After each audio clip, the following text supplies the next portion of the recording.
Vayikra 6:4. Ready? Then it shall be when he sins and shall be guilty, he shall return what he took by robbery, or what he has extorted, or the deposit which was deposited with him, or lost item which he found. In Hebrew, Upashat et begadav. Upashat et begadav. Make sure I have it right. Okay. Delivered et begadav. Bagadav is clothing. Yeshua supplied. Okay. Upashat et begadav. Do we have that right? Then it shall be when he sins. Make sure I'm in the right place here. When he sins, be guilty, return what he took. Return. Okay. Pashat et begadav. Okay. He will return at his clothing. This is a terrible translation, by the way. Especially if I'm reading this thing right. It's a terrible translation. That's why you have to go into the Hebrew. Okay, the scriptures here are terrible. It says, is this what your scripture says? And then it shall be when he sins, he shall be guilty, and he shall return what he took. Is that what it says? Yes. Completely, in the Hebrew it's different. Upashat et begadav lavash begadim. And he shall return the garments. That's how it begins. It reads completely different. Anyway, let's go by the Hebrew. Upashat et begadav. He will return, when he sins, he will return et begadav. I believe the concept, we pick it up a little bit later. He shall return what he took. Okay. But we don't see the word garments there, do we? Hello? We see he will return what he took. Okay. He will return Alef-Taf begadav. It literally means, and will return Alef-Taf begadav, meaning his clothing, his garment. What does that mean? Oh, hallelujah. When he rose from the dead, he returned the garment to the earth. Hallelujah. He returned his corporal nature and ascended to the right hand of the Father. Amen. And Alef-Taf will return his clothing. Hallelujah. Go ahead and circle it. Don't look that holy at me. Trust me. I'm doing fine. Go ahead and circle that. Vayikra 6:4. It literally means, in Hebrew, you can write it down and check it when you get home. It's Strong's 6487. He delivered or returned Alef-Taf. Returned Alef-Taf his clothing. What clothing? The clothing of flesh that he needed to be Israel's Redeemer and Israel's Savior. Hallelujah. Isn't that what happened in the Good News? Isn't that what happened in the Bisarot? Hello? He returned his clothing. He returned his earthly body, and he was raised in a what? Hallelujah. In a new and glorified and what? Ooh. Resurrected Yes. clothing or body. Baruch Hashem Yahweh. Hallelujah. Amen? Amen. Amen. Baruch Hashem Yahweh. Vayikra 14:40. Wow. Stay in Vayikra. This is only for the serious yeshiva student. Wow. You know what I'm saying? 14:40. Vayikra 14:40. Then the Kohen shall command, and they shall remove the stones with the plague in them, and they shall throw them outside the city in an unclean place. Okay, now I'm going to go, of course, to the Latin, right? No, I'm going to go to the Hebrew, Ivrit, and go to 1440, and we're going to see what it says. Matzivah HaKohen v'chitzlu et ha'avonim v'chiltzu et ha'avonim. Literally means cast Alef-Taf stones. Literally, listen, literally means, we are, let's just make sure, Vayikra 14:40, cast, v'chitzlu et ha'avonim. They cast the Alef-Taf, the stones. They cast, what kind of stones? They cast, for Alef-Taf, stones, or what? Lots. Didn't they cast lots? Didn't they cast lots? What do you think they used for lots? Paper? Talk to me. Mm. What did they use for casting lots in those days? Stones. Stones. They didn't have little pieces of paper or notebook paper or papyrus. They literally cast stones or lots. That's how they cast lots, stones. It says literally in verse 40, Leviticus, Vayikra 14:40, it says, Vatziva Kohen, and will order the Kohen to, oh, this is too good, listen. Well, the Kohen will, Vatziva, order, HaKohen, the Kohen, V'chitzlu, and will cast at Alef-Taf stones. The priest will order, and they will cast at Alef-Taf stones. They cast stones for his garments and parted, they cast lots for his clothes, and they parted his garments. Isn't that exactly what happened? And who ordered it? It was under the auspices of the priest, wasn't it? Under the auspices of Ananias and Caiaphas, wasn't it? Here it says that Alef-Taf would have the stones or the lots cast at him under the auspices of the priest. Beautiful. Hallelujah. Alef-Taf everywhere. Wow. Everywhere. Everywhere. Alef-Taf. Yeshua said, I am the Aleph and the Taf. Now stay in, go to Bamidbar. Is anyone enjoying? Yes. Hallelujah. So, it's Rosh Chodesh. It's Rosh Chodesh. Bamidbar 14 and 22. Bamidbar 14 and 22. For none of these men who have seen my esteem and the signs which I did in Mitzrayim in the wilderness, and have tried me now these 10 times, have disobeyed my voice. By the way, how many times did Israel test or tempt Yahweh? 10 times. It says 10 times, no? Look here, 10 times. They disobeyed his voice. Why do you think? Is there any typology? Is there a remez there? What is a remez? A hint. What is the hint there? The 10 tribes of Israel all tempting and testing Yahweh's voice. How many times do they test him and put him to the test through disobeying his voice? 10 times. That's not a pashat, that is a remez. That's a hint that the 10 tribes of Israel would continually disobey his voice. Baruch Hashem Yahweh. Bamidbar 14:22 in Hebrew. In the Hebrew. Bamidbar 14:22. Ushtei trim o shenei b'nei Yonah asher tashig et yado v'haya yachad. No, verse 23. Ushtei torim o shnei banim Yonah asher tishka et yado. Where am I here? Oh, it would help if I'm in Bamidbar, wouldn't it? I'm in Vayikra. Ay, that's not going to do it.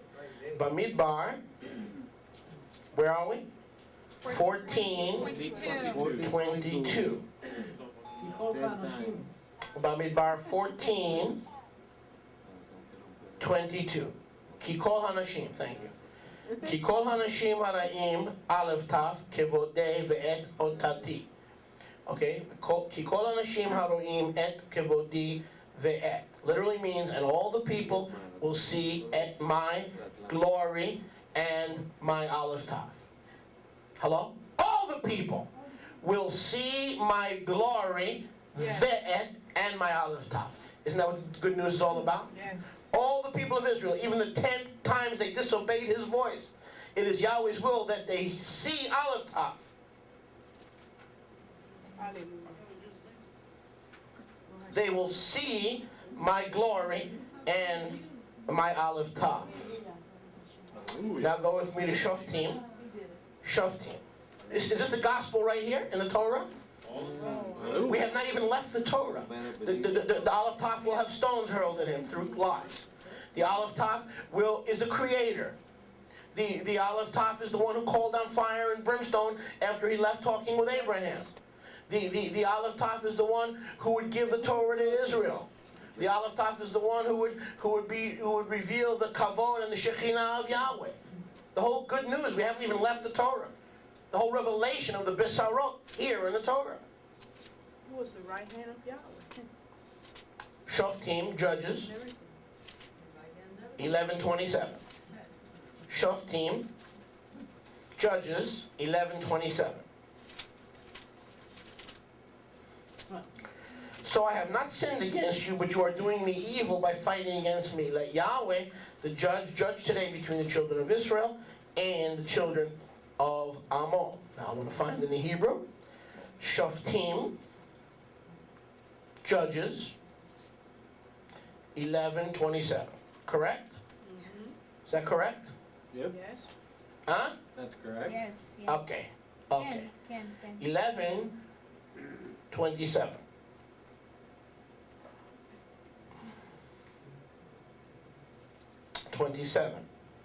Kuv Zayin.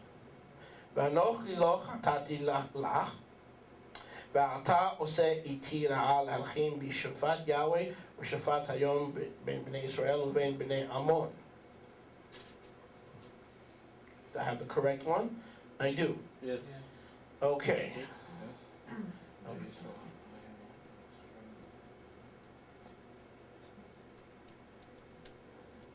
Okay, she might have missed one here. Because I do not see Alef-Taf in Judges 11:27. I do not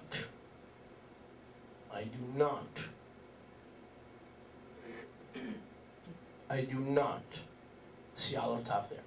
So she missed that one. Okay, she's human. 29. Huh? 29.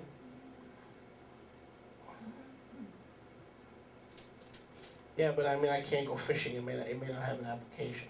No, Ve'et Menashe, you're talking about. Nah, we have to skip it. Okay, Yeshayahu 1:4. Isaiah, those things happen. Yeshayahu 1:4. Isaiah 1:4. Sometimes it just could be miscopying or incorrect copying. Okay, Yeshayahu 1:4. Okay, in the English, Isaiah 1:4. Alas, sinning nation, a people loaded with crookedness, a seed of evildoers, sons acting corruptly, they have forsaken Yahweh, they have provoked the set apart one of Israel, they have gone what? Backwards, okay? So pardon me, now I've got to go to the Hebrew.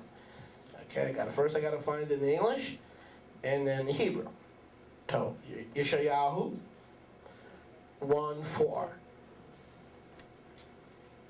Yeshayahu 1:4.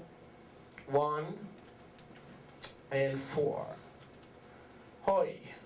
That literally means, literally in the Hebrew it translates hoy, like we say oi. Boy. Hey vav you. Hoy. Okay. Hoy. Goy chet am keved avon zera meraim banim mishchitim azvu Alef-Taf Yahweh. Okay, listen to this now. This is going to blow your mind. All right? It says, literally, in the English, you see where it says they have forsaken Yahweh? You see that? But what part of Yahweh did our forefathers forsake? What part of Yahweh? Watch this. In the Hebrew, it says they are evil children, mishachatim, they have sinful, evil and sinful, azvu, they have left Alef-Taf Yahweh. Isn't that been the problem of our people? Even before Yeshua was born in Bethlehem? We always left Alef-Taf Yahweh. When we were unfaithful, it was always to Alef-Taf. Not just Yahweh, Alef-Taf Yahweh. The lesser Yahweh, the Alpha, the Omega in Greek, Alef-Taf. Hello? Hallelujah! Who are our people unfaithful to? Alef-Taf Yahweh. So to say, well, y'all Christians believe in Alef-Taf Yahweh, but the Jews only believe in Yahweh. Pardon me. Isaiah said that our people were evil and disobedient and sinful toward Alef-Taf Yahweh. Baruch Hashem Yahweh. Hallelujah for the Baruch Hashem Jewish Yahweh. nation. Hallelujah. That's right. Okay. Let's see if I can find another gem in verse 4 here. Azvu et Yahweh, they forsook Alef-Taf Yahweh. Now watch this. Na'atsu et Kadosh Yisrael. Listen, now let's go to the English. They have provoked the Holy One of it, the set apart One of Israel, right? Natsu, they provoked Alef-Taf, the Holy One. Not the Holy One, Alef-Taf, the Holy One. What were the sins of our fathers? They provoked Aleph, so we have Alef-Taf 2 times in Isaiah 1:4. Alef-Taf 2 times in Isaiah 1:4.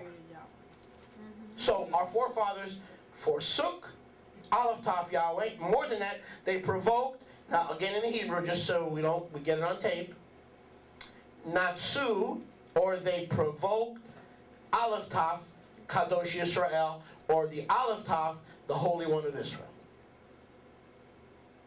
Can you use this to witness Yeshua? My goodness. The Talmidim turned the world upside down and they didn't have the Gospel of John. Hallelujah. How did they do it? Did they know this stuff? Did they study this stuff? Did they look into this stuff? They had to. They had no choice. Yes. This was the only Besarot they had. Yeshayahu has been called the 5th Besorah. That's what they had. The 5th Sefer of the Besorah. The 5th Gospel. And that's why they're saved. Because this is the only one they had Sure. before the other 4 were even recorded. That's why they were saved, because they knew Yeshua. was Because they saw Alef-Taf They saw everywhere. Yeshua everywhere.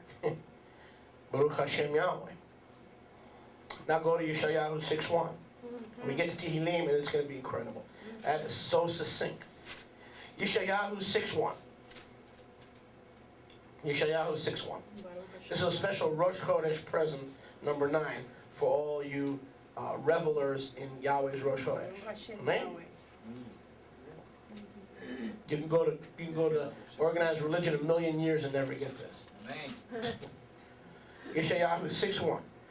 In the year that Melech Uzziah died, I saw Yahweh, Yeshayahu says, Isaiah 6, sitting on a throne high and lifted up, and the train of his robe filled the Hekel. Okay, let's see what it says in Isaiah 6:1. Yeshayahu 6:1. In the Ivrit, in the Hebrew. Okay. All right, ready? Are you ready? Yes. I'm ready. Bishnat Mot Hamelech, in the year of the death of the king, Azayahu, Uzziahu, and I saw et Adoni, the master, Yoshev al Kiseh, sitting on his throne, Rav Nisam, high and lifted up, Veshilu Melaim, and his train filled Alef-Taf, the Hekel. Ushalav Melaim Alef-Taf, the Hekel. Literally means, and Alef-Taf filled the temple. Wow. My. Hallelujah. Hallelujah to the Lamb, somebody. Hallelujah. Hallelujah.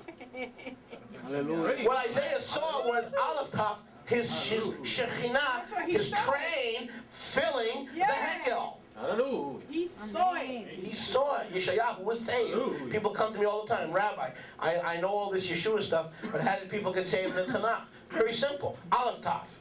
They believed that Yahweh would send his arm, Alef-Taf, to save the people. They look forward to the coming of Alef-Taf. We look back at the coming of Alef-Taf. We've always been saved through Alef-Taf. Hallelujah. Not believing in God, Yahweh. That is not going to cut it. You're not going to get saved believing in Yahweh. Demons believe in Yahweh. They tremble and they're still condemned. That's right. Yes. You cannot be saved believing in Yahweh. Can. You've got to be saved by understanding that it is Yes. the train of Yahweh, Alef-Taf, filling the temple. Hallelujah. Amen. When you grasp the hold of Yahweh, Alef-Taf, then you're saved. Hallelujah. Hallelujah. Baruch Hashem Yahweh. Wait. Baruch Hashem. Tosta. Todah Rabah Yahweh. Now we continue. I believe there's another reference here in the same verse. Ve'ereh et Adonai yoshev al kiseh rav nasham v'yesh lo melech et ha'hechal. Okay. And his train, Alef-Taf, his train, his Shekhinah, filled. Okay, let's see. Sitting on the throne, high and lifted up, and his train, Maleh Alef-Taf, lifted up and filled, Alef-Taf filled the Hekel. His robe, the robe of Alef-Taf, filled the Hekel. Let's go to Yeshayahu 7 and 12. Is anyone enjoying? Yes. Hallelujah. A little louder for the camera, Yeah, please. sure. Does anyone enjoy? Hallelujah. Yes. Bartholomew, that was good. They definitely got you there, brother. You're Amen. right close to the camera. Amen. Yeshayahu 7:12. Baruch Hashem Yahweh. Yeshayahu 7:12. Okay? In Hebrew. Oh, I'm sorry, let's read it in English. I'm gonna get everybody. Let's read it in English first. Yeshayahu 7:12.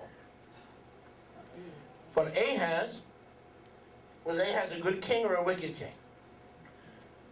Huh?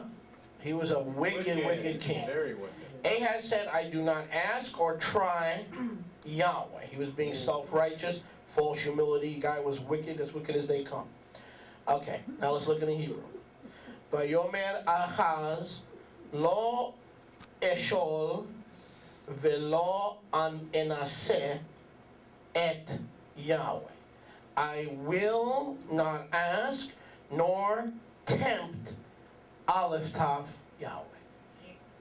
I will not tempt Alef-Taf Yahweh.